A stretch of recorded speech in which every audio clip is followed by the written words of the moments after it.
Bacaan liturgi Sabtu 22 Oktober 2022, Hari Biasa, Pekan Biasa ke-29. Bacaan dari surat Rasul Paulus kepada jemaat di Efesus. Saudara-saudara, kepada kita masing-masing telah dianugerahkan kasih karunia menurut ukuran pemberian Kristus.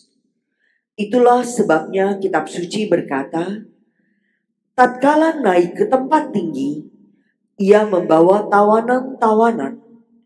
Ia memberikan pemberian-pemberian kepada manusia. Bukankah ia telah naik?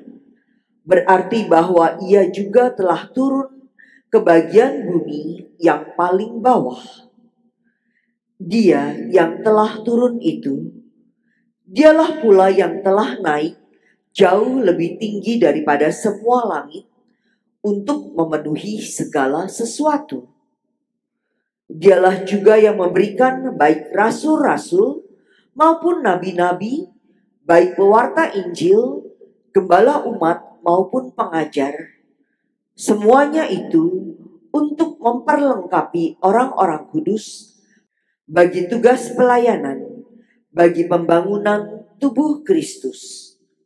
Dengan demikian, kita semua akan mencapai kesatuan iman dan pengetahuan yang benar tentang anak Allah, kedewasaan penuh dan tingkat pertumbuhan yang sesuai dengan kepenuhan Kristus.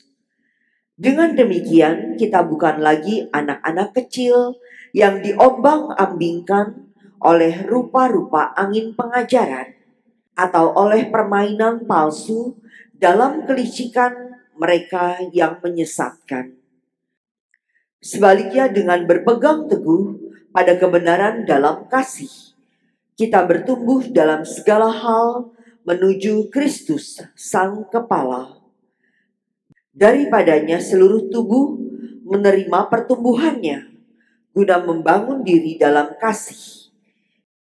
Itulah tubuh yang rapi tersusun dan diikat menjadi satu oleh pelayanan semua bagiannya, sesuai dengan kadar pekerjaan tiap-tiap anggota.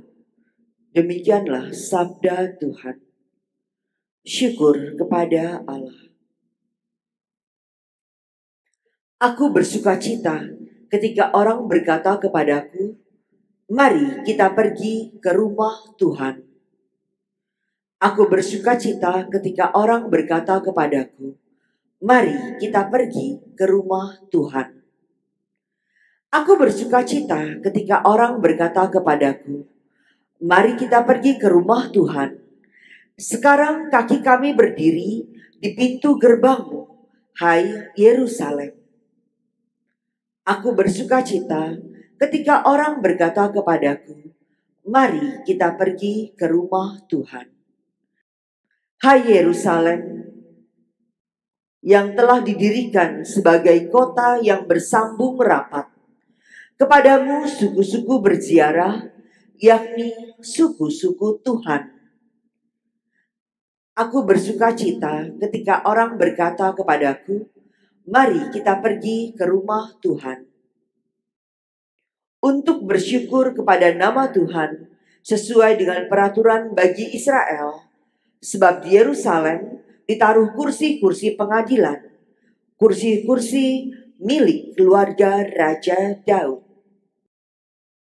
Aku bersukacita ketika orang berkata kepadaku, mari kita pergi ke rumah Tuhan. Alleluia, alleluia, alleluia, alleluia. Tuhan telah berfirman, aku tidak berkenan kepada kematian orang fasik, melainkan kepada pertobatannya, supaya ia hidup. Haleluya, Haleluya, haleluya, haleluya, haleluya.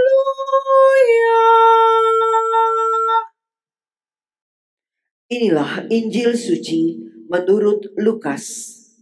Dimuliakanlah Tuhan. Pada waktu itu beberapa orang datang kepada Yesus dan membawa kabar tentang orang-orang Galilea yang dibunuh Pilatus, sehingga darah mereka tercampur dengan darah kurban yang mereka persembahkan. Berkatalah Yesus kepada mereka, "Sangkamu orang-orang Galilea ini lebih besar dosanya daripada semua orang Galilea yang lain? Karena mereka mengalami nasib itu. Tidak, kataku kepadamu. Tetapi jikalau kalian tidak bertobat, kalian semua pun akan binasa dengan cara demikian.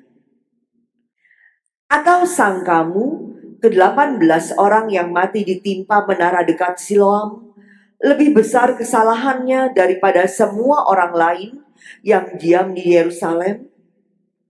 Tidak, kataku kepadamu. Tetapi jikalau kalian tidak bertobat, kalian semua pun akan binasa dengan cara demikian." Kemudian Tuhan Yesus menceritakan perumpamaan ini.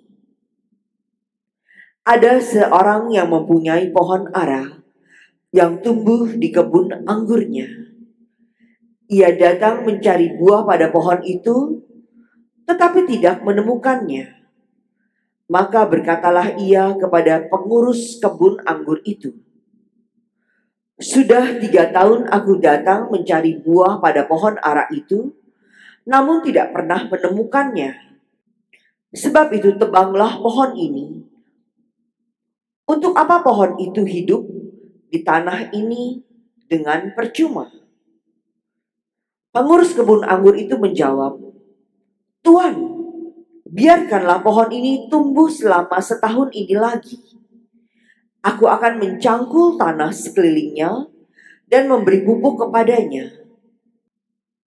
Mungkin tahun depan akan berbuah. Jika tidak, tebanglah." Demikianlah sabda Tuhan. Terpujilah Kristus.